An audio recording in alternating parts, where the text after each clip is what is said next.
wirinde kugenda nk'igipambara witure uyu munsi ni umuganda buri wese uri mu muganda uve mu muganda ugende uhita uvuga reka buretse banze byo kureba harya hari inshingano ntubahiriza ubanze ujye kubaza umugore wawe niyo nshingano ntubahiriza uyubahe aka kanya rero ibyo bintu ni ibyo ugomba kumenya ibyo bintu by'inshingano tuzabigirira ikiganiro cyabyo tuzaza kubabwira kuri ya masaha yabyo kandi ushaka kubisobanukirwa neza aragenda ahamagare agende akurikirana ibiganiro byo kuri channel yitwa Kubereka TV aho ni kuri YouTube maze numara kuhagera ukajya kuri Kubereka TV uraza gusobanukirwa byinshi bijyanye n'umuryango n'izihe nshingano zo kuzuza z'urugo n'izihe nshingano zisabwa mu rugo uragomba kumenya ngo izo nshingano zo mu rugo ni izihe numara kumenya izo nshingano zo mu rugo nibyo bizaguhereza kugira ngo uramenye iki n'iki ibyo bintu ni ibintu ugomba kumenya ukamenya ko umugore yariye ukamenya ko umugore abana babonye ibibakwiriye ukamenya ko abana bari bujye ku ishuri ukamenya ko abana hari ibikoresho bakeneye izo ni inshingano z'ibanze ariko hari igikorwa nyamukuru hari ugera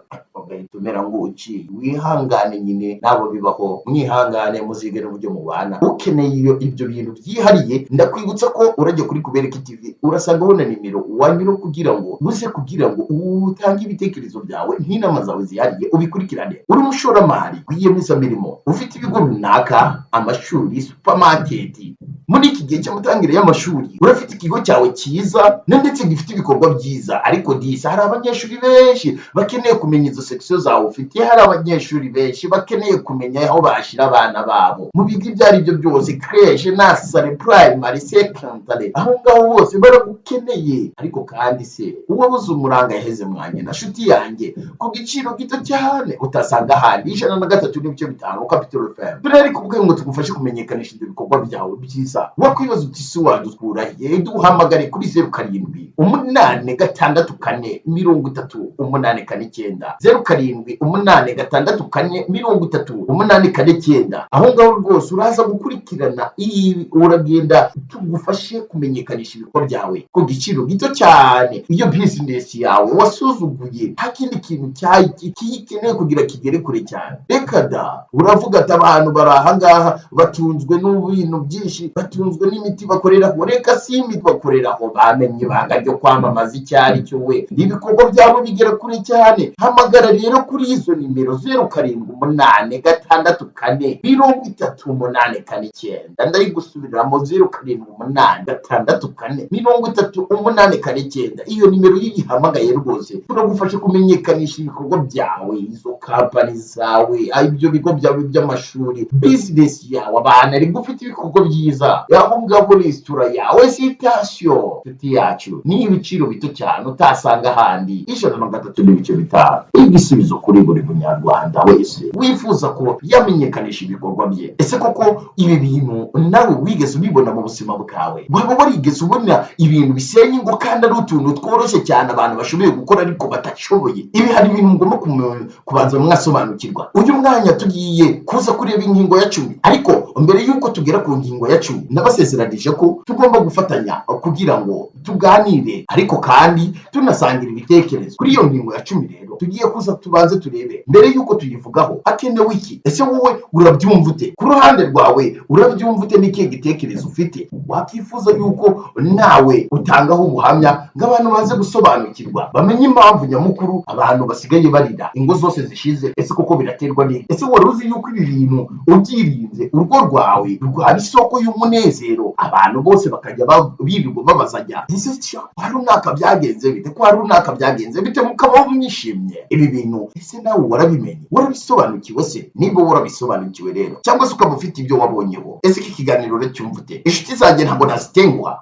ese ni ikihe kintu gishobora kuba imbarutso cyangwa se isoko y'amacakubiri mu muryango ese niki twakora kugira ngo ayo macakubiri acike nibyo tugiye gukomezaho rero tugenda tureba kuko tugomba gukurikirana igigisho tugatanga ibitekerezo mu nyuma tugiye kubanza turebe ese abagabo n'abagore niki twakora ngo twubake urugo twabonye yuko kubaka kubaka urugo rwacu tudakeneye n'indi miryango cyangwa se abandi bantu b'iruhande, mu gihe twebwe ubwacu umugore n'umugabo tutari twananirwa kwikemurira ibibazo, kuko ibyo ni ibintu bimwe ahubwo bishobora gutuma na rwa rugo rurushaho kongera gusenyuka. Aka kanya rero tugiye kureba ingingo ya 10 ariyo bita imvugo mbi mu rugo, ishobora kuza kuba isoko y'amacakubiri no gusenyuka ku rugo. Ugasanga umugabo arataha aravuza induru gusa, yaba ageze mu rugo karitsiye yose ikamenya ko yatashye, yagera mu rugo abana bose bagahita birukanga.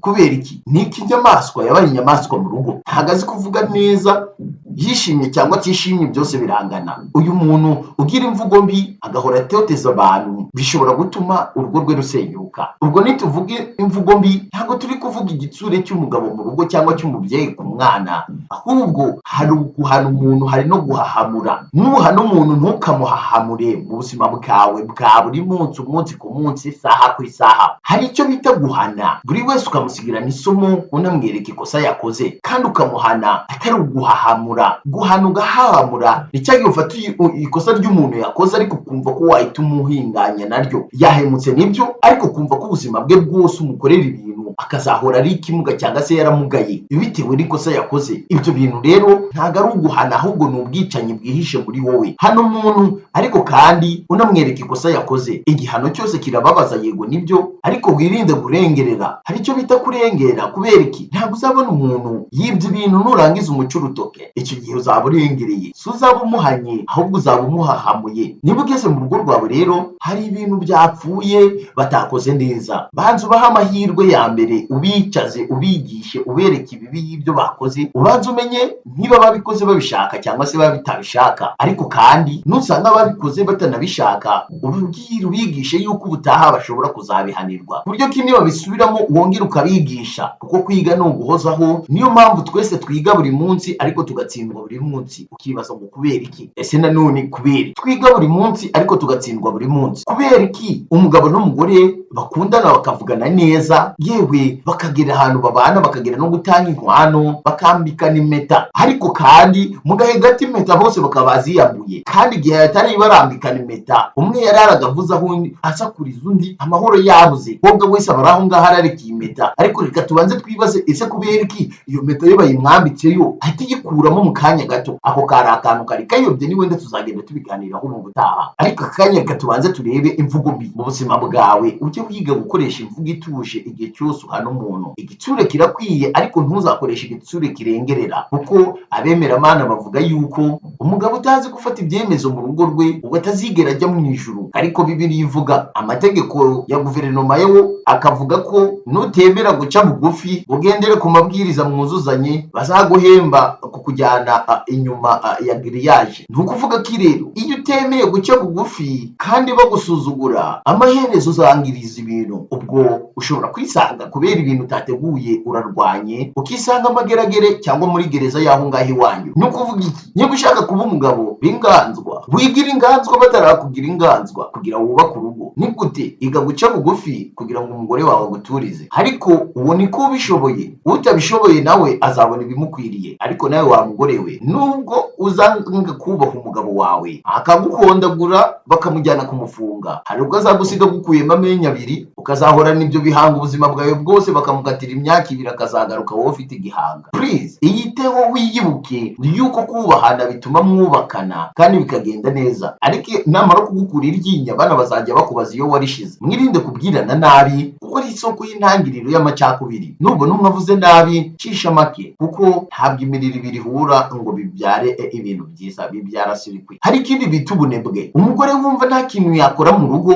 akumva ibintu byose birareba umugabo. Niba bitareba umugabo bireba umukozi. Nta mesi isengeri y'umugabo, ntiyamuterera ipasi kandi ni umugabo. Uburinganire bwaraje byikorere. Wa mugore we, please menya inshingano zawe, gabanya ubunebwe. Umukobwa kuko haje uburinganire, menya ko wowe wa mugore we hari ibyo ugomba gukora, hari n'ibyo umugabo agomba gukora. Ibyo bintu byose rero mwige kubigenderaho, iga kwitoza gukora ibintu byo mu rugo, kuko ejo uzabura umukozi nk'uko nakomeje kubibabwira. Ese nuba wamubuze, umugabo wawe azajya kujya muri resitora kubera ko utabonye umukozi, kubera ko utazi guteka? Abakobwa b'iyi minsi ko musigaye mwirirwa muzenguruka no guteka iwanyu kubera ko mwakuze habaye abakozi, mukaba mutazi guteka. Ese nugera mu rugo rwawe umugabo wawe ukagira ibyago akaba adafite umukozi wo gushaka ibyo guteka, amenye gushaka umukozi uzi guteka neza, ugakenera kurya byiza kandi udashoboye no kubiteka, byakwanga ukabwira umugabo wawe ngo musohoke mujye kurya muri resitora. Ese koko urwo rugo ruzubakwa? Niba ushaka yuko urugo rwawe rusenyuka neza abo munebwe, anga gukora ibintu byose byo mu rugo cyangwa se ujye ukora ibyo ushaka. Aho ngaho ni inzira nziza yuko umugabo azahita aguhondagura imigeri, cyangwa se wagira amahirwe akagutaho mu rugo ntacyo agutwaye akaguhunga akigendera. Please gabanya uyu munebwe. Umugabo cyangwa umugore wagize ubunebwe urugo rwe rurasenyuka, kuko sinzi niba abo bana mwazabyarana basagira icyo bimarira. Ikindi gishobora kuba isoko y'amacakubiri mu muryango, kwibagirwa ko waterese. Umuntu yibagirwa ko yaterese ate? Ya magambo meza mwabwiranaga mugiteretana, ese kubera ko wayabuze umaze kumugeza mu rugo? Ayo magambo uzi yuko ariyo yatumye yirengagiza wa musore akaza kukureba, akaba ari wowe wahitamo kubana nawe. Ayo magambo meza wabuze uzi yuko ariyo atuma agera hariya mu kazi bagatangira kumwibutsa ko ari mwiza, yajya kureba akumva amaze imyaka 5 utaramubwira ko ari mwiza, akaba yariyibagiwe ko ari mwiza. Kuko ayo magambo ko bayakunze mwayavuze ko adahenze, muyavuge. Ejo nutayavuga njye Titus nzaza mubwira ijambo ryiza, nurangiza aza kurikiye bisange nyine uri kurira mu myotsi nka biheye. Hure n'umutekinisiye hariya, umusore wikorera hariya rukiyubakira, ntarangiza aza gutwara icya kigore cyawe cyiza wagaburiye inyama n'amaroti meza, kirwa kimubwira ati rwose ufite amataye meza. Abaririmbyi basigaye baririmba ngo inyuma ye ni heza, ngo inyuma ye ni fresh. Nshuti yanjye, iga kwitwararika neza mu buzima bwawe bwa buri munsi. Ese kubera iki wamuzanye umubwira neza, ariko ubu ngubu iryo jambo ryiza rikaba ryarabuze? Habuze iki? Ese ni ibiciro byazamutse by'ayo magambo? Ibuka ko waterese umugore wawe, wibuke kumubwira ko ijambo twiza, ariko kandi n'umugore nawe yibuke ko umugabo wari umugabo we nyine, nawe yibuke bya bindi yamubwiraga bagiteretana. Please, ese mwakomeje guteretana kandi ibyo bintu bizabafasha neza? Mubaze akamesaje mu rugo, bimeze bite, ariko niwibagirwa ko waterese ukagera mu rugo ukamubwira ati sana ibyo bintu vuba, ugahita utagira nshuti yanjye urugo ntabwo uzabona. Ibyo bintu rero nubwo ushaka gusenya urugo rwawe uzibagirwe ko waterese, numara kubyibagirwa uzarusenya neza. Hari abagore batubaye ibikoresho by'abagabo, ugasanga umugabo afite akazi, yaba afite akazi ariko akaba afite ibikoresho byakoresha, umugore akaba ari aho ngaho abifata uko yiboneye. Umwana agakinisha mashine y'umugabo kandi asikira mu kimenetse, umugabo yakwirukanwa mu kazi ubuzima bukaba bubi, ariko umugore akaba ari aho ngaho ngo ntabwo ari buriza umwana, agakina n'ibikoresho by'umugabo. Umugabo akarambika urupapuro aho ngaho kandi yarwanditseho ibintu bizamwibutsa ibyo azagomba gukora, yaza agasanga umugore yabyimuye. Please wa mugore we, iga kwita ku bikoresho by'umugabo. Niba hari akantu umugabo arambitse hasi kabike, kuko hari ubwo ako kantu bitse ariyo mahirwe y'umuryango wanyu wo gutera imbere. Ibyo rero ubyitoze kandi ubyiteho, unabizirikane, muzagera ku iterambere ryiza kandi rikomeye. Ariko ibyo bintu nutaza kubyitaho muzarwana, inkweto ze uzazandarika, umwana ze ahita azisenyaguza, namaze kuzisenya ntabwo asa zitwike. Namara kuzitwika umugabo azaza niwe azahondagura imigeri, namara kuziguha wirukangire kuri RIB izasanga yaragukubise imigeri. Niyashira iminsi 3 ushize ubwenge ku gihe, usange ko ari wowe wamuhemukiye, ujye kuri RIB mumpereze umugabo wanjye rwose ndamukunda. Waramuhemukiye, waramufungisha. Kubera ko amaze muri iyo minsi 3 hari uzavayo ahubwo avuga ati okay waramfungishije. Ntuzajye ukora ikosa avuga ati urongeye kumfungisha, muhore mu nyuro muzatandukana neza byoroshye. Zirikane guhahira umuryango ibikoresho by'urugo biboneke. Ibyo bintu ni iterambere ry'umuryango. Ikindi kintu gishobora gusenya urugo kandi vuba bidatinze ugasenyuka cyane, ubusinzi. Umugabo ufata udufaranga tw'umugore akajya kutunywera inzoga. Abagabo benshi banywa inzoga bakunda gusinda cyane. Iyo afite umugore ukora nawe agakora, yumva yuko umugore nawe agashukashuka umugore ngo bafate amafaranga bayakoresha umushinga, ariko akajya kuyanywera inzoga. Abagabo benshi bishwe n'inzoga n'itabi n'indaya. Ibyo bintu amafaranga iyo yagatunze umuryango, uyu mugabo akayajyana kuyanywera inzoga. Cyangwa se hari n'abagore agace ndavuze hano baduhamagara batubwira yuko abagore babyukira mu bigage, babyukira no mu nzoga. Umugabo yamuvugaho gatoya yatashe yasinze saa 5 agahita yirukanga kuri RIB, umugabo akabagiye mageragere cyangwa se agabagiye bahandi hantu. Ibyo ni ibintu dufite hano, namwe ubwanyu mutwihamagarira mukatubwira. Uyu mugabo w'umusinzi, wa mugabo we, jya umenya kunywa agacupa ugahumura nk'abagabo by'akanya gato, ariko kandi iyo ugeze ku rwego witwa umusinzi, nshuti yanjye, uwo mugore kuba ari kumwe nawe ahubwo afite umutima ukomeye. Wowe birashobora no kukwihambira ko atabishobora kuko uramubangamira cyane. Igabanya ubusinzi. Niba uzi ko uri umusinzi udukurikira ku nzoga kuko uri gusenya urugo rwawe, cyangwa se wige kunywa kamwe ukakanywera mu rugo ugatuza, naho ubusinzi ni isoko nziza y'amakimbirane mu muryango. Ikindi kintu gishobora kuba isoko nziza y'amakimbirane mu muryango hari icyo bita ikinyoma, kutabwizanya ukuri. Ugasanga abantu b'iwanyu baje cyangwa se inshuti zawe zo mwakundanaga kera zageze mu rugo, ariko kandi nta n'iyindi ntego mwari mufitanye, ariko izaje kugusura n'aba ex bawe, ariko ukabihisha umugabo yazajya kubimenya mu nyuma akamenya ko hari aba ex bawe bari bagusuye mu rugo rwe, ntacyo mwakoranye nta n'imigambi yindi mwari mufitanye, ariko kubera ko wabigize ibanga agahita avuga ati okay, nkaje gusambanira no mu rugo rwanjye. Induru zirarema, umva mukaba mwana kwicana. Ifuha ku bantu babana ntibibura nshuti yanjye, ifuha ku bantu babana bakundana ushobora kwisanga yanagutemye rwose kandi aguhunye ubusa. Please, niba yagusuye mubwira ati hari umu ex twari tubanye ariko yaje nagiye kubona za kuzura aransuhuza, ukanamubwira ko yageze aho mu rugo. Please, kubwizanya ukuri birubaka. Yaba ari umugabo, ariko abagabo bo biragoye guhita babivuga cyangwa se abagore, ariko kandi niba nta gahunda mufitanye wayikubihisha kuko utabivuga. Niba se n'ubundi wemeye kumuha karibu, kubera ko ibyo bintu bikunaniye kubishyira mu bikorwa, please bwizanya ukuri. Uko kuri kwanyu kuzatuma mugera ku kintu cyiza. Icyo kinyoma rero, ikinyoma mu rugo ni isoko nziza y'amacakubiri no gutandukana. Hari indi ngingo turi buze gusorezaho nangwa se gusubikiraho, nubwo hari izindi nyinshi tuzagenda dukomeza tuganira kuri Kuberiki TV. Nkwibutsa ko ibi biganiro biri guca kw'iyo channel ya Kuberiki TV, aho ugenda ugakora subscribe inshuti zanjye. Niba mukunda njye Titus Innocent ku biganiro byiza mbaha, mugende mukore subscribe, mujye kuri YouTube mwandikemo ijambo Kuberiki TV. Nimumara gukwandikamo ijambo Kuberiki TV urabona ibiganiro byanditsweho Kuberiki, nurangiza ukore subscribe, ukore na like na share na comment, maze twiryohere, twiyigire, tumenye uburyo tubana mu miryango, ubuzima bwacu bukagenda neza. Hari indi ngingo ya 17, kurata imitungo y'iwanyu. Ugasanga n'umugore yashaka umugabo, iwabo w'umugabo bo baciye bugufi kuruta iwabo w'umugore. Umugore akajya yirirwa, ariko iwacu wowe urabizi n'ubundi wanyu hari mu cyaro. None reba bari abantu bose bo mu cyaro baza kwirirwa hano muri etage yacu bayanduza. Ese iyo etage ko wirirwa utaki wanyu ngo baraba, umugabo yavuga ati ariko wajya umenya ko abantu bagira atari iwacu twe ntabwo ariko twabayeho, iwacu twari abakire, kutagumye iwanyu se waje gushaka iki mu rugo. None se urajya gucurira umugore wawe ati twe iwacu twari abakire, iwanyu mwe mwari abakene, niyo mpamvu nta bintu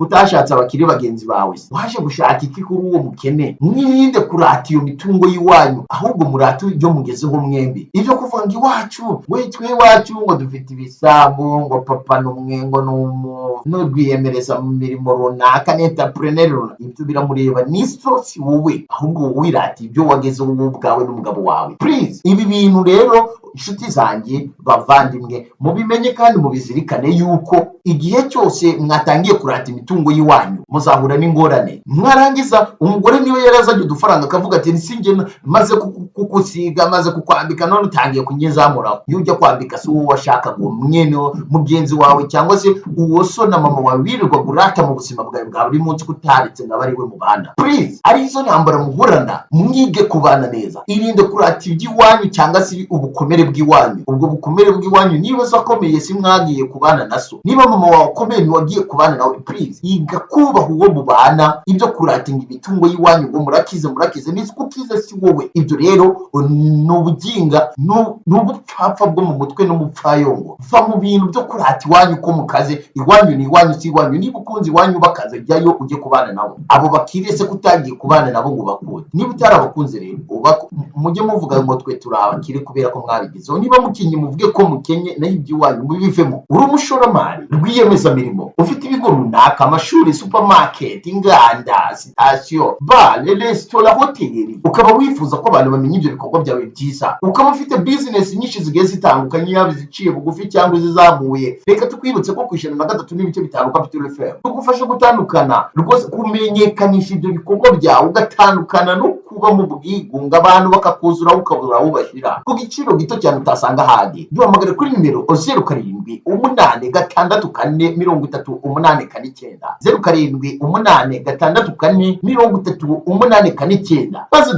tugufashe kumenyekanisha ibyo bikorwa byawe n'ahandi ku 103.5 Capital FM fresh for Kigali. Ngwibutsa ko nge ndi Titus Innocent, ikiganiro cyo ni Kuberiki. Ese koko wowe hari ukuntu bibona mu muryango? Ese ibi bintu hari ahantu byangiriza umuryango, wowe hari icyo wifuza kubivugaho duhurire muri komantere.